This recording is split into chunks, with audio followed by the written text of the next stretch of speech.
Good evening, ladies and gentlemen, and welcome to another edition of Education Matters with Jim O'Connell. I hope you're all getting ready for Christmas out there. Or actually, I think people get a little carried away with Christmas, so I hope you're getting in the Christmas spirit, let me put it that way. And try not to get guilt-tripped into overspending or going crazy on the purchasing, especially any of those of you who may not be able to afford things. I go out on the odd occasion that I do shop in the stores. I go out and I'm imposing my thoughts on the people as I see them rather than anything else, because I'm thinking to myself, I see somebody. I saw it today. I happened to be in a store and I see this lady pushing this cart full of all kinds of things, and it was stacked up, and she was looking around the side of it because it was too tall for her to see, and maybe the woman could be a millionaire for all I know. But in my thought, I was thinking, I hope this poor lady has got can afford all this stuff that she's buying. So I'm not here to preach on that. I just think that a lot is lost if we concentrate on purchasing in the lead up to Christmas. There are so many things we can do that are experiences or sharing thoughtfulness or thoughts or whatever. There are things that don't necessarily have to cost a lot of money. But I'm sure you didn't tune in to listen to me offer my deep opinions on the commercialization of Christmas. In that regard, I'd just like to advertise for one thing that I'll be doing this weekend. Each month, usually on the first Sunday of the month, but sometimes it changes, like it is this month. So this coming Sunday, the 16th, I do a tour of St. Joseph's Cathedral on the corner of Pine and Lowell Street, and I discussed the history of the cathedral, the history of the church in New Hampshire, the history of the church in Manchester, and then we do a tour of the cathedral, finishing usually in the crypt. And there's a crypt, everybody knows this, but there's a crypt at St. Joseph's Cathedral where 5 of the 10, well, some of them, they're not all deceased. There have been 10 bishops in Manchester, but 5 of them are buried in a crypt under the high altar of the cathedral, and we usually end up visiting that. So if you've nothing to do on Sunday at 1 o'clock and you'd like to join us, I'd be very, very pleased to see you. I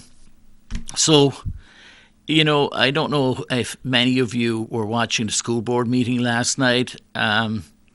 It might have been better for your blood pressure and your well-being if you had missed it, because it was not a very edifying experience. And I've said many times, and I continue to say it, that I am grateful to and recognise the effort that people make, our public representatives make, in running for election and in giving of their time, albeit for some minor stipend of some kind, but excluding the healthcare issue, but giving of their time to perform their civic duty, so to speak, and take part in the public process. And I am grateful to them. Many of us, choose to not do that, and so I think we should always lead with that because it's important. But I have to say that after watching last night's meeting, I wonder who would want to be part of a school board that is filled with personal attacks and agendas, and it's just all very base, and it's a long way away from schools and making our schools better and the education of our children. And I think that people watching the infighting and the bickering and the cattiness and the hour after the hour of unending circular debate on items that have nothing to do with the education of children, I think people probably despair for how we make our schools the great schools that they should be. And a number of people last night during a debate on secrecy and keeping confidential, I suppose is a better way of putting it, keeping matters confidential that ought to remain confidential. This debate went on and on and on, and eventually a couple of people spoke out in particular and said, that this was not edifying and that they were concerned for what the public would think watching this meeting, and also that it was a long way from education, etc., etc. But one of those was Sarah Ambrosi, who spoke out and said, enough is enough. This is not what any of us ever wanted to do when we joined a school board, and also John Avard, spoke out and said something similar, that this is not helpful to us. People being righteously indignant about things. There's a quote in the Bible about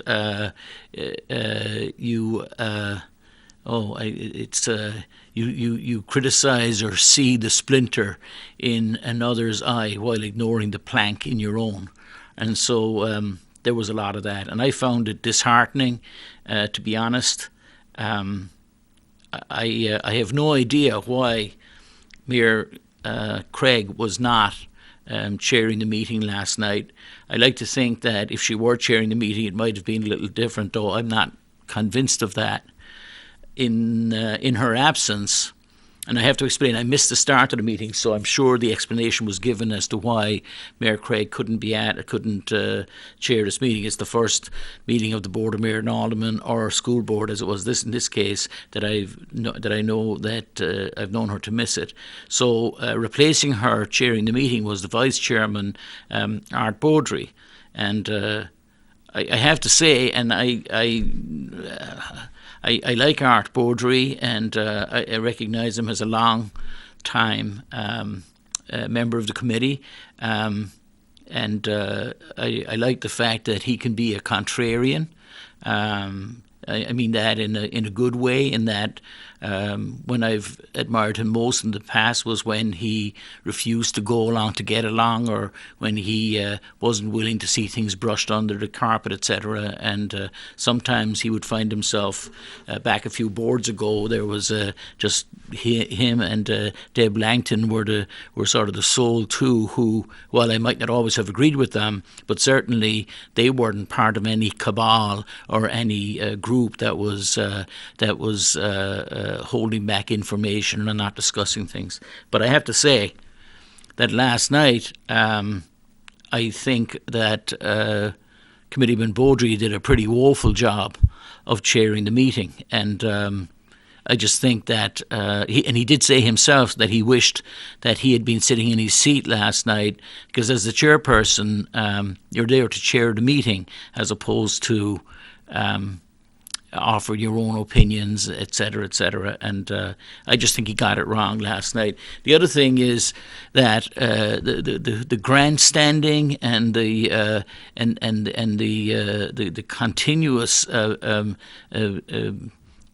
contributions, for want of a word. Contributions implies that they actually lend something to the meeting, but some board members take an inordinate amount of time from the school board's time. And I think if any of them were self-aware, and I think if you were looking at the school board meeting and found that at the end of every meeting that, there are 14 people, 15 if you include the mayor, sitting around in that semicircle, and if you find as one of the 14 or 15 that 30% of the conversation or the talking has been done by you, well then I would say that you should have some self-awareness and realize that either you're more important than everybody else and your thoughts are deeper than everybody else's and you have much more important things to say than everybody else, or else the answer is that you're a self-glorifying narcissist who doesn't have the good sense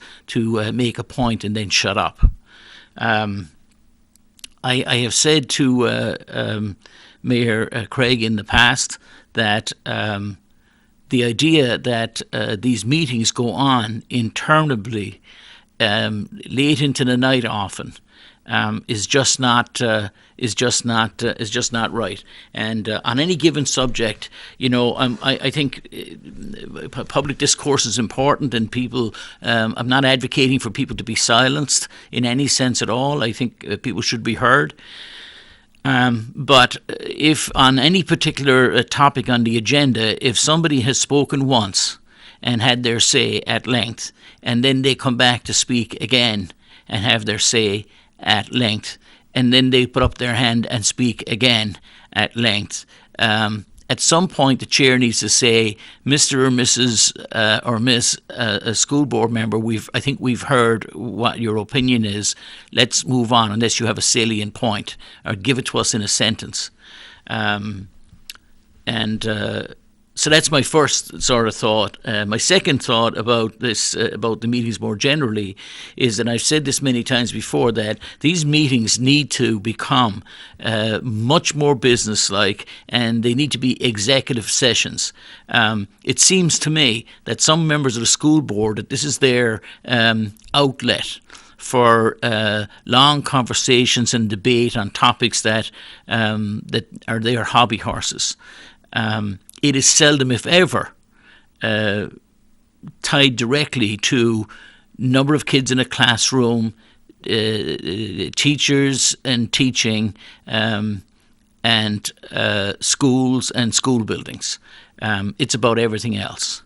So last night we had a go around on this thing that has gone on now for weeks and weeks and weeks about the issue of Committeeman Gerard's email to a student at Central High School who had written in the school's newspaper, the Little Green newspaper, and he saw fit to not respond to the editor through the email published at the bottom of in the newspaper for responses from people, but rather went to the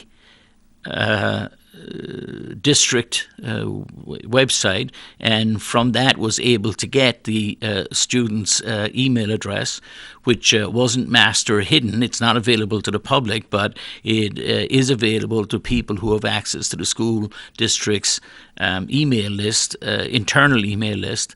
And of course, as a school board member, Mr. Gerard had that access. So he sent an email pointing out to her where she was in error, and because she had written about the contract with the teachers, or the non-contract as such. And so some people, and who I agree with, saw that as not correct behaviour, and so the thing starts from there. And at the meeting, the chronology is that this thing had happened. Nobody knew anything about it that I'm aware of. And then somebody came to a school board meeting a month or more ago and said, by the way, a board member has contacted a student inappropriately. And at that meeting, at the end of it, during any other business or new business, Committeeman Scannell from Ward 2 proposed that the issue of school board members having access to students' emails should be referred to the administration or to the curriculum subcommittee for review. So that has been misreported by people on social media and elsewhere. that was the no, nobody attacked anybody, but of course, Mr. Gerard at that point spoke up and said he was the one who had contacted someone. He defended himself and explained it, etc. And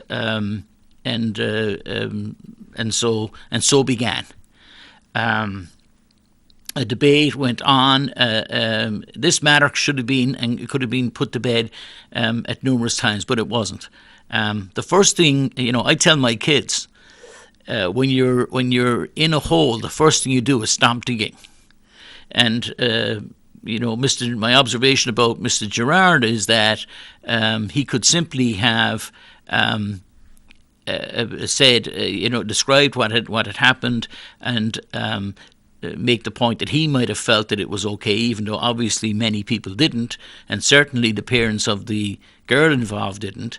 But instead of that, he kept digging. And so we have gone on now for 3 meetings on this topic. And what happened last night was that a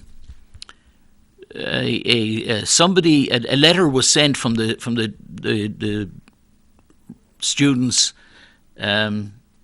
parents, or an attorney who had been employed or gotten by the students' parents, and a letter was sent to all school board members. And addressed to Mr. Gerard, copied to the school board members, and in that letter they basically asked, I don't know if this is whatever the legal meaning might be. I would have thought cease and desist, or whatever the right words. I actually have it on the computer right here and I could read it, but basically it was to, stop talking about our daughter. I also saw on social media that the one contribution that the mother of this young lady had to a Facebook thread that was going on and on and on about it was to, stop talking about my daughter. And Mr. Gerard chose not to stop talking because he felt he had been attacked. I don't want to get into the he said, she said, and all the rest of it. It just all of this, just talking about it already, it's all not germane to the main function of being a school board member or of the school board itself. It does nothing to help our school district or our students. If anything, it's a distraction. And last night, it turns out that somebody leaked or revealed the letter that was sent to all the members of the school board and to Mr. Gerard from that attorney, and that letter was released to the press, and therefore it made the press blah, blah, blah. So, coming into last night's meeting, Committeeman LaHoo proposed that the city solicitor should be, or the board solicitor should be engaged to look into who leaked this letter. And so began the fun and games. And I won't bore you. You can read it on Manchester Inklink or on the Union Leader, the treatment of this thing. But it went on and on and on. I don't know for how long, maybe a couple of hours, maybe an hour. I didn't time it, but I was sitting there trying to decide whether to go to bed to get ready for today and face my day, or to watch this nonsense unravel in front of me. Eventually, a vote was taken, which should have been taken much earlier, in my view. It was proposed by Mr. LaHoo, I think seconded by Mr. Gerard, which I thought, if he had been wiser, would have just remained out of the fray, but that would be too much to wish for. And so eventually that was defeated, and a motion was then proposed to refer it to either the county attorney's office or to the Manchester Police Department to look into this leaking of this document. And eventually that motion was passed. Subsequently, Committeeman Scannell read an obviously pre-prepared document, which is actually published in. Let me see. It's published in the Union Leader today. and he read this about the fact, saying that he was the one who had leaked this attorney's letter to the press, etc. But that he felt that he had been justified in doing so because, in his words, he. And this is published in today's Union Leader for those of you who are interested in it. But Mr. Scannell says, I can't think of an example in which a board member's behaviour should not be subject to public scrutiny, Scannell said. He sent a reporter a list of justifications for releasing the lawyer's letter to the media back in late November, 2 weeks ago. He says, when I shared the letter with the media, I was confident I was sharing the document the public had a right to access. Indeed, my notes that accompanied the document I sent make this point. I remain convinced today that the letter is a public document. And he has 7 points, but just the first one is, the document in the question was just that, an unsolicited letter sent from someone not employed by the school district. It was not a confidential student record. It was not an offer of a legal settlement. It was a letter sent from an address in Bedford to an elected member of the school board and copied to every member of the board. So I'll leave it to the legal eagles, etc., to decide whether that's actually a school board document or not. Mr. Scannell did apologise for the fact that the effect of all of this had been to damage the comity, the sense of cohesiveness of the school board, and he regretted that.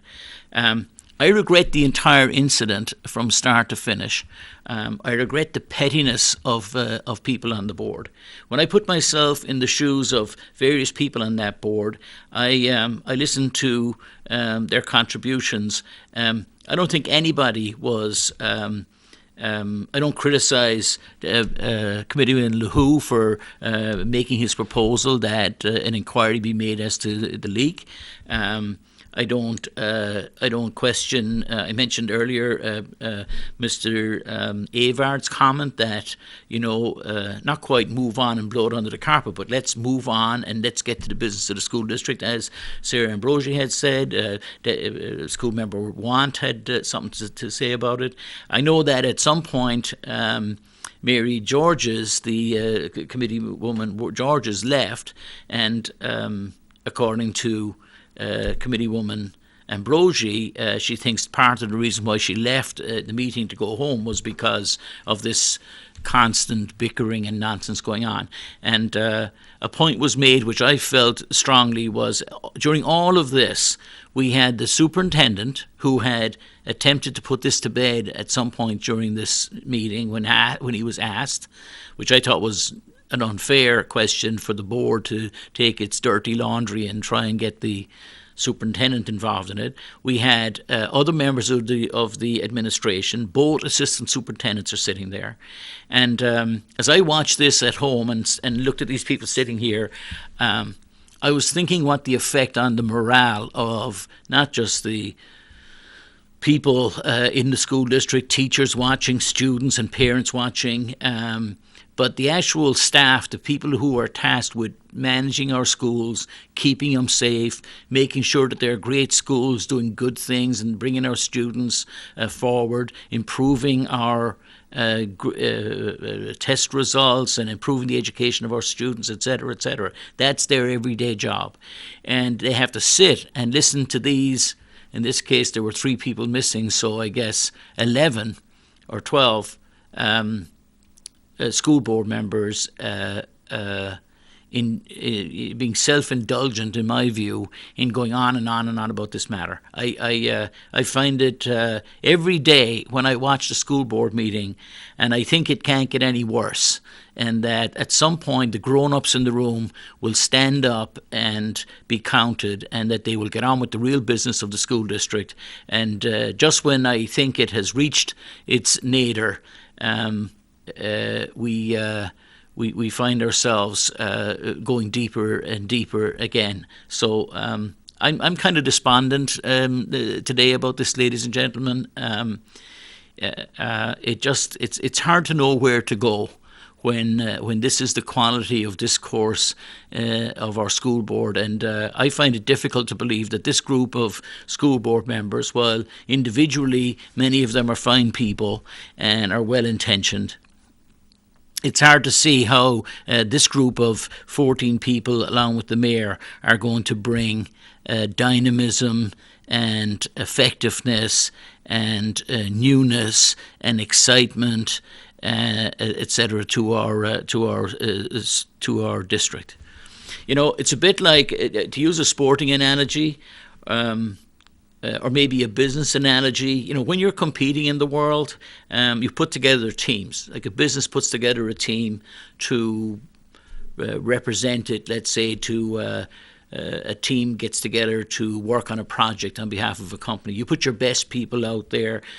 They work very hard in a dynamic environment, and they try to deliver value to the company and to the customer. And it takes teamwork and leadership and heavy lifting and thinking and research and proper delivery. And when you get all those things together, or like on a sports team, where you have a captain, a coach, you have a plan, you've done oppositional research to check, you know, what the other who your opponents are, and you go out there like Bill Belichick and his staff does every Sunday, except for last Sunday.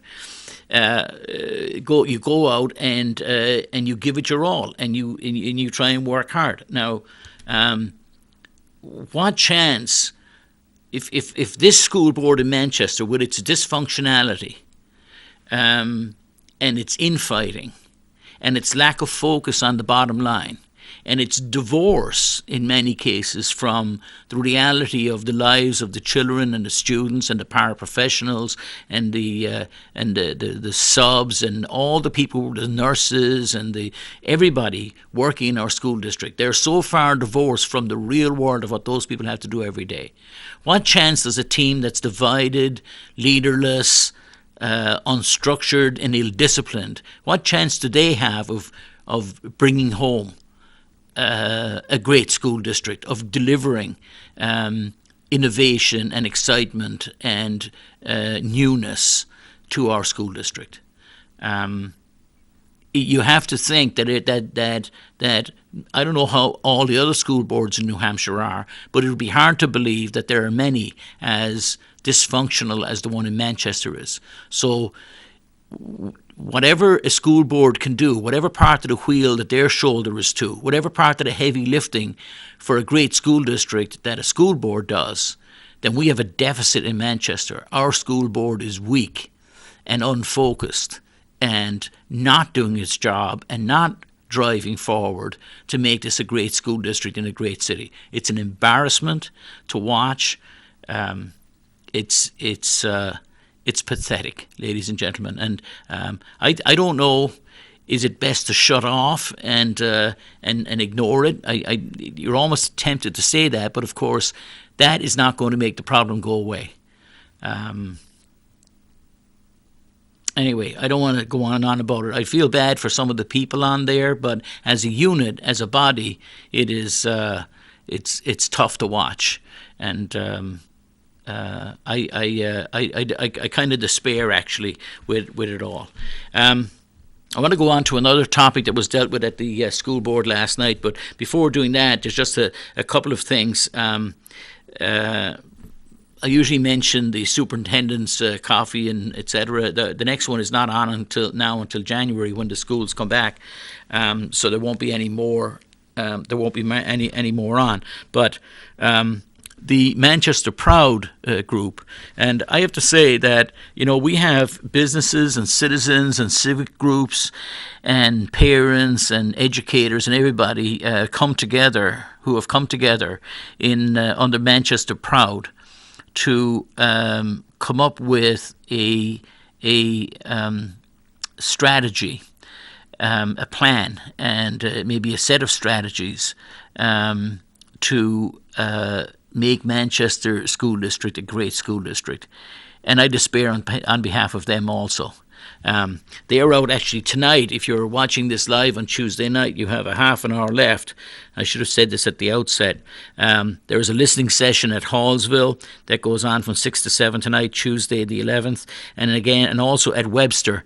There's one on 6 to 7. Tomorrow, on December 12th, there's a parents listening session at Webster Elementary School from 1:45 to 2:45 p.m. That's on tomorrow the 12th. And then the following day, on the 13th, there are a series of meetings at Parkside. And like they've done at other schools, there's a listening session for teachers. There's a listening session, and the listening by listening I mean Manchester Proud facilitators are listening to the contributions of teachers, administrators, support staff, etc. So they're there pretty much throughout the day on the 13th, on Thursday, yes, but at Parkside. But there is a parent listening session on from 10 a.m. to 11 a.m. I think you can show up if you really want to, but ideally you would RSVP, and you can do that on the website at manchesterproud.org. And then there's another meeting on. So 10 to 11 is it may work for parents, stay-at-home parents or something. But there is a session on to listen to parents also from 6 to 7 p.m. at Parkside on Thursday night. So if you have not already taken the online survey, or if you've not had an opportunity to express your views, this is an opportunity to express your views. And I have to say that I have strong opinions on education in Manchester, as doubtless you know. And so it seems to me that I would love to just, shout my answers to Manchester Proud, and it seems simple to me, as those of you who know me will know that, or actually I would put it another way, those of you who really know the school district know that when you have the school district that spends less per student than every other school district in the state, and when you have more kids per class than every other school district in the state, 160-something districts, then the first place you would look would be to solve that problem. But of course, we can't get to that. So it's nice to hear people offering opinions about curriculum and, more books and, square desks instead of roundy ones, or roundy instead of square, or whatever. I'm being facetious about that. But to me, it seems pretty simple. The first place you would go is solve the place where we're an outlier. So those things are on in the next couple of days. The other couple of things that are on is that on the state side, the State Board of Education has got listening sessions as they're developing new standards. One for computer science. There are new computer science standards under development for the state of New Hampshire. And there was a listening session for parents in Concord on the 6th. And the next one is on tomorrow, the 12th. Now, I wasn't able to find the time of that meeting tomorrow before coming on air this evening, but it's on Wednesday the 12th at the Department of Education in Concord. So if you go to nh.gov and go to the Department of Education, I'm sure that it's advertised there. If computer science is not your bag, then there is a series of listening sessions being organised early in 2019. So that's less than 3 weeks away. They're setting up meetings on social studies. The first redevelopment or rejigging or changing of the social studies curriculum, which was last done in 2006, which is it'll be 13 years ago once we start 2019. So if you're interested in having input into the standards that are being developed by the Department of Education for social studies in the state, then go on the state's website and have a look at that. I think all in all, ladies and gentlemen, the thing to note about many of these things is that just in what we've covered covered right here. Between the superintendent of schools in Manchester doing his listening sessions on mornings and afternoons every couple of weeks, or at least a couple of times a month, at schools all over the city, with listening sessions and online sessions available, online surveys available through Manchester Proud, which is working on developing a strategy for the Manchester School District. And these things, like I mentioned, two efforts at the state level to working on standards for both computer science and social studies. There are lots of opportunities for people to have their voices heard. And a criticism that I hear, and I've spoken about it here before, a criticism that I hear often from people is that they are not doing this, or they are not listening, or they need to understand. And I think it really, you, the people, need to understand that there's lots of opportunity. No one's stopping anybody from speaking out. It's just like you meet people in a bar, at the supermarket, or socially, and they don't go and vote, and yet they want to criticise how other voters have voted, etc. So in the end, if you want an opportunity to contribute, and you have something to say, or a grievance, if that's where you want to start with, and that's sort of a negative way of looking at it, if you have something positive to contribute, but if you've got a grievance that you'd like aired, then there are lots of places and opportunities to do that. And I said it when I spoke about this last week. I talked about the proper escalation of, jumping on Facebook and shouting about it, using all caps, and talking what I often see as nonsense. Usually, if you go on any of the 3 or 4 chat rooms for about public education or education in Manchester, you're really talking to the same 8 or 9 people anyway. And if you ever go and do an analysis of the names of the contributors, you'll find that just like at the school board meetings, there are 4 or 5 who again, I don't know why they don't have more self-awareness. In a city of 100,000 plus people, I think when you're on social media and you find yourself the main contributor to the conversation on thread after thread after thread after thread, at some point, either, like I said already, either you think that you know more than everybody else and that your opinions are worth more than everybody else's, or else you stop and you think, am I making an idiot of myself mouthing off here like some of the other 100 and something thousand people, the parents of the 14,000 students in our school district, the thousands and thousands of kids who've graduated from the school district, the uncles, the aunts, the brothers, the sisters, the teachers, the support staff, the paras, all of them are looking at the same social media, and they don't feel the need to ramble on at great length with half-baked, ill-informed, sometimes illogical nonsense.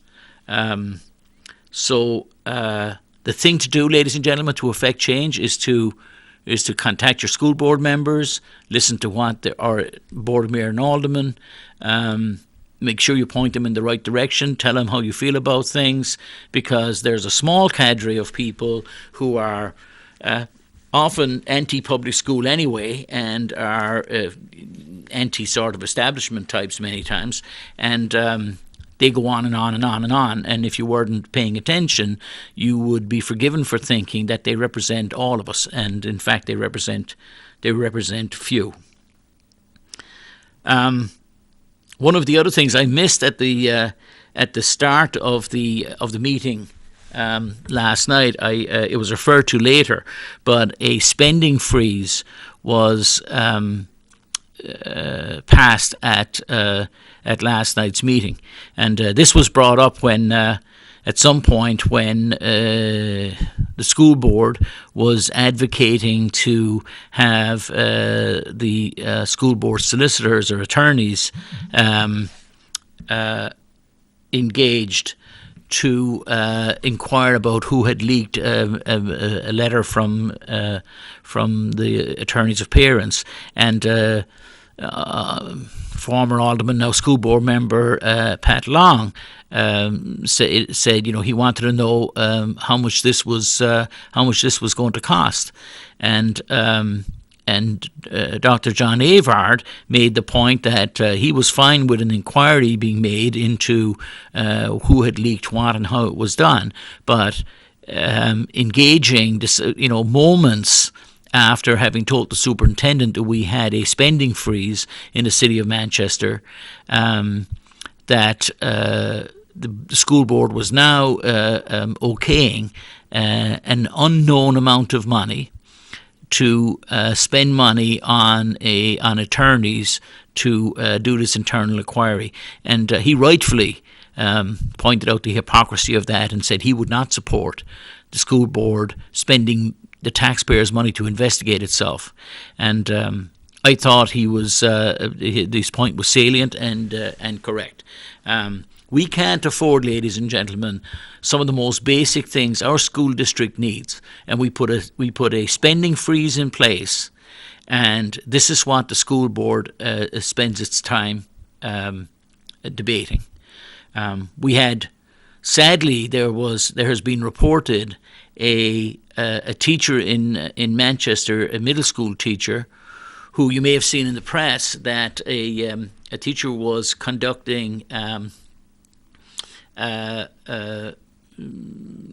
inappropriate email communications with a minor student, and that's now a matter of inquiry. And I'm sure that we'll hear more about it anon. Although, given that it's Manchester, often what happens, all of this is done behind closed doors and the public never gets to know anything.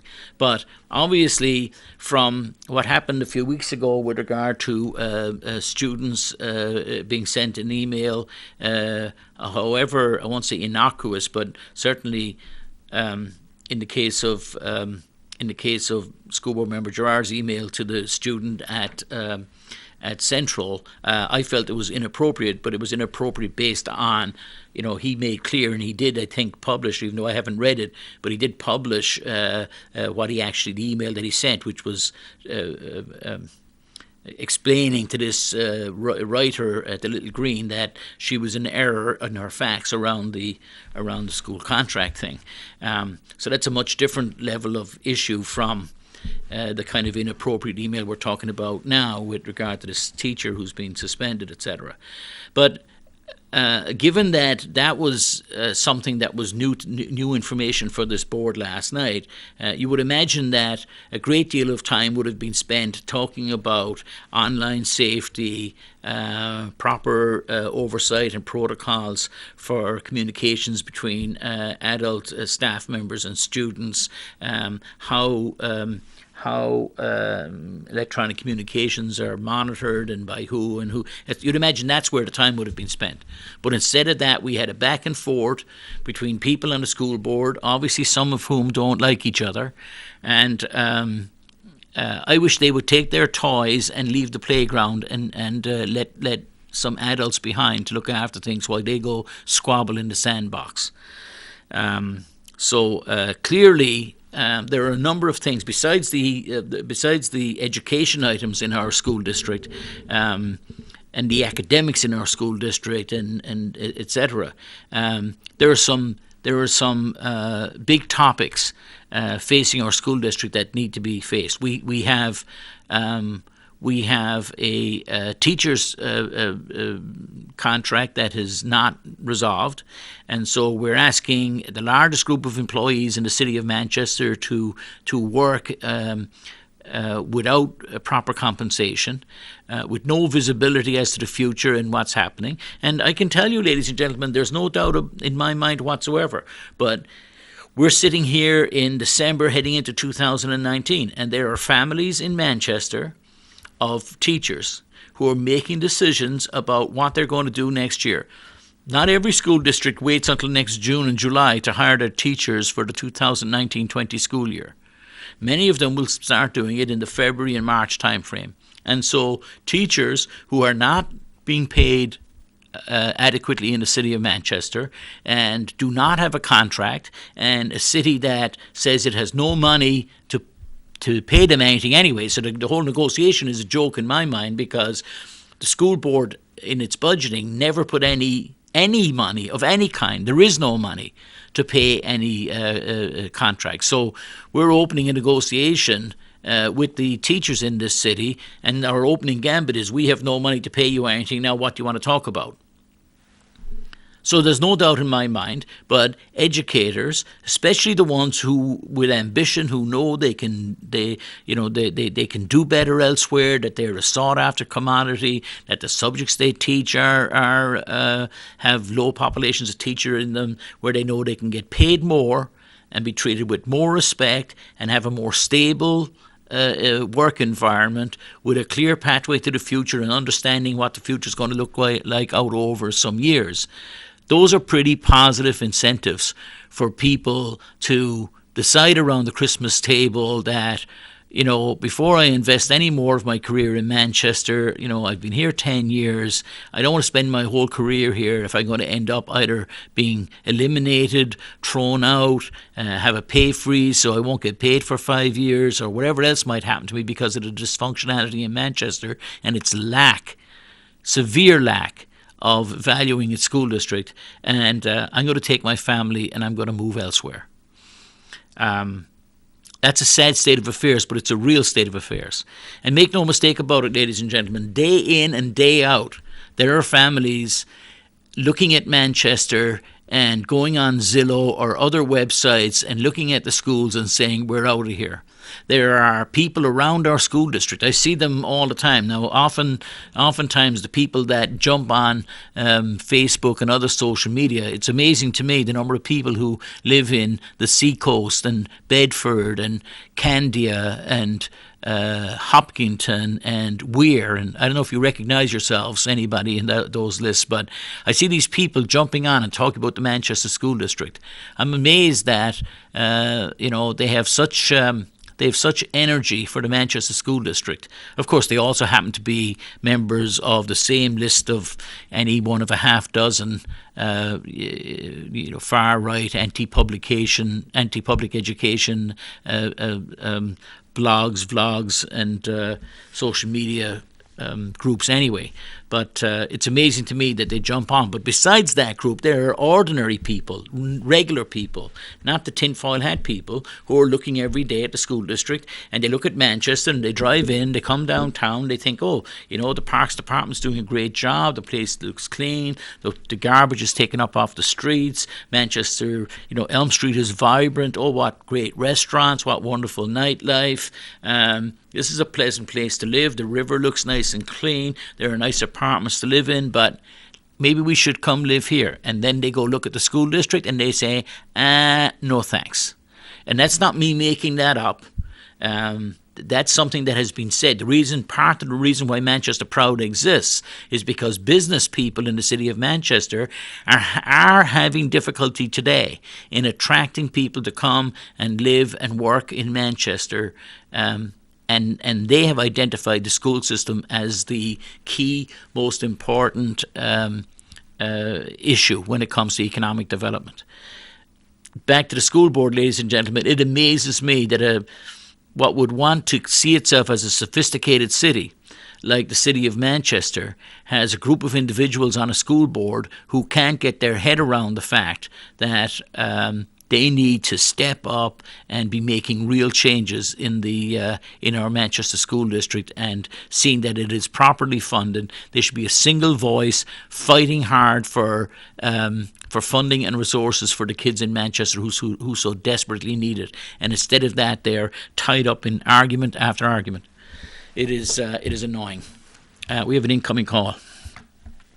Go ahead, caller. Yes, hi. How you doing? Like your show? Thank you. I think you really nailed it. Right on the right in the head tonight when you talked about how poor of a image that Manchester has. People come in, they look, like you said, they're looking for a house.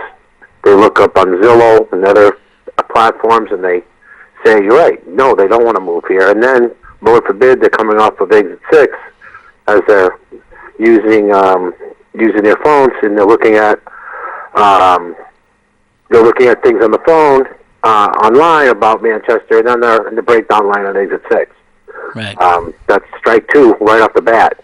So I think you're right. I think the school board is a disaster.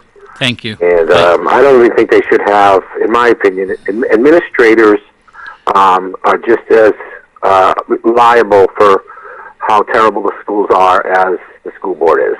Right. I'll let you mull that in your head a little bit. And I really enjoy your show, and I look forward to your response. I appreciate it. Thank you very much.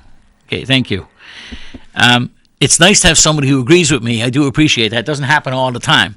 You know, when my kids are home, I have 4, my youngest is 16, but, you know, up through adult, and a wife at home. So there are 5 people in my house. And so when I'm really working very hard, I get 1/6 of the say. Sometimes I'm outgunned 5-1, sometimes 4-2, whatever, but I don't always get agreed with. And so I appreciate it. I'm being, to use the word facetious again.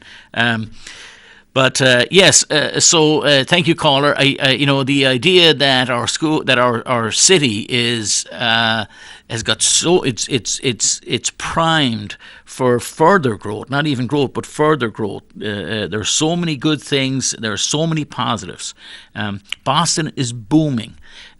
People are coming in. It's amazing. The most recent figures from the Census Bureau, which were released in the past 48 hours, show that, contrary to the trends that we've seen certainly since the mid around 2010-11, that we have an increasing number of 18 to 25-year-olds in the state. Here's another call. Hi, caller. Go ahead.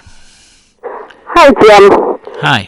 This is Sandy Paradise. Hi, Sandy. I watched the whole meeting last evening, and I felt so much sadness, and I was horrified of the way that school board meeting went on. I can't believe, in 14 years that I was on the school board, we had never had anything like that, and I just can't believe what they were doing.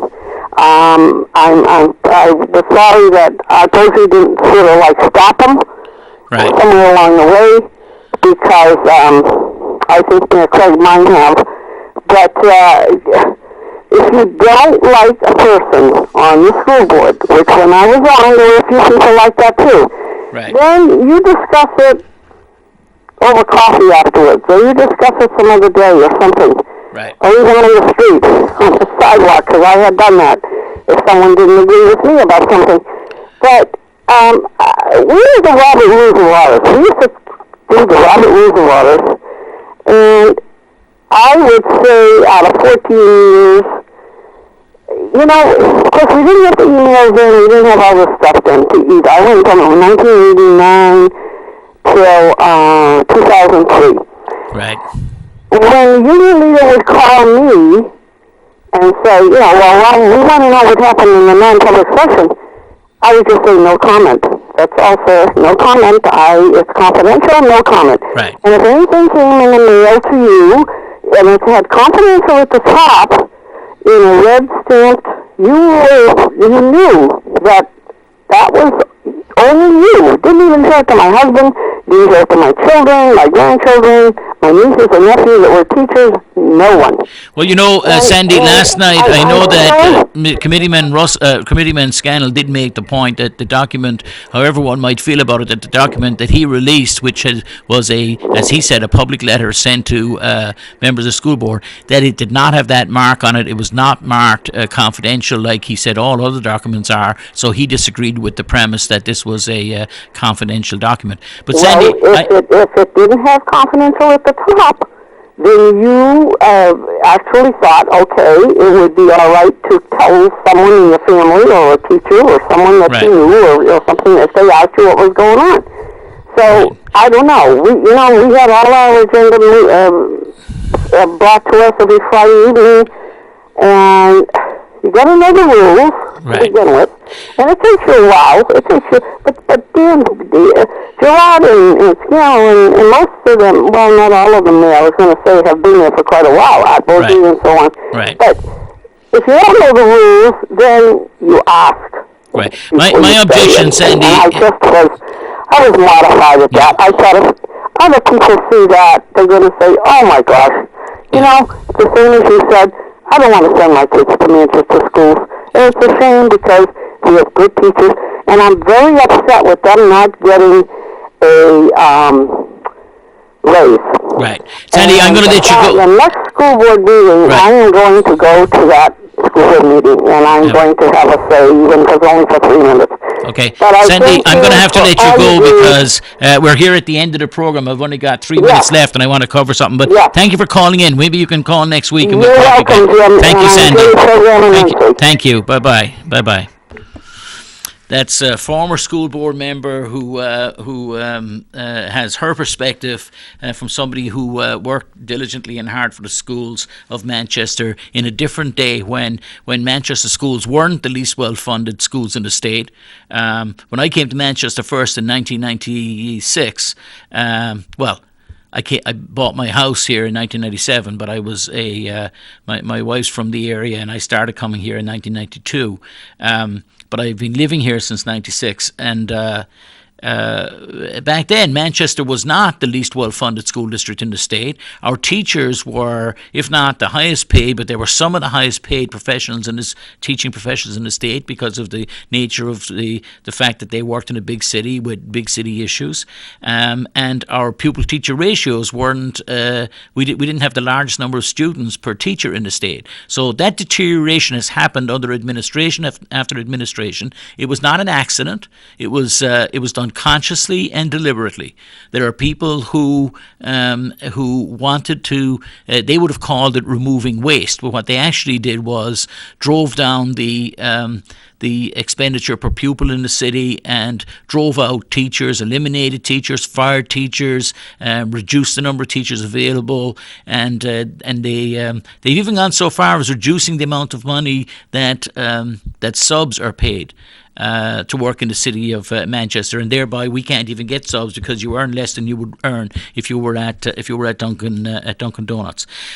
Ladies and gentlemen, we're coming close to the end of the show. It's difficult to attack, if that's what it is, public representatives who, I said at the outset, put their names forward to run, and they may feel maligned listening to a program like this and somebody talking about them. But in the end, politeness has to sort of, I don't ever want to be uncivil, but in the end they have to be called out for the behaviour that's there. It's just unacceptable. Mr. Beaudry should have done a much better job of chairing that meeting. I think he left himself down in the way that meeting was run. I think generally Mayor Craig and him and the other members of the board, that a different view has to be taken. These should be executive sessions, and dragging it on all night while people talk is simply not right. Propose, second, brief discussion, go to a vote, next topic. That's the way it should be. Lastly, ladies and gentlemen, I would encourage you to that the closing date, the last date to apply for healthcare on healthcare.gov is December the 15th. You've got 4 days to do it. It is well worth your while. Contrary to whatever anybody might tell you, you don't have to commit to anything. Go on healthcare.gov and have a look and see what choice of plans you can have and at what cost. There's amazing savings to be had. There's wonderful coverage. I'm very grateful for it, and I encourage you. The Trump administration has tried to muzzle and has withdrawn all funding for notifying or making it public that healthcare.gov is closing on the 15th for applications for next year. Please go out and do it. Healthcare.gov. Go and do it for the benefit of yourself and your family. Ladies, have a great Advent as it continues. I look forward to speaking to you again before Christmas. Thank you to our callers. Good night now, and all the best from Jim O'Connell. Bye-bye.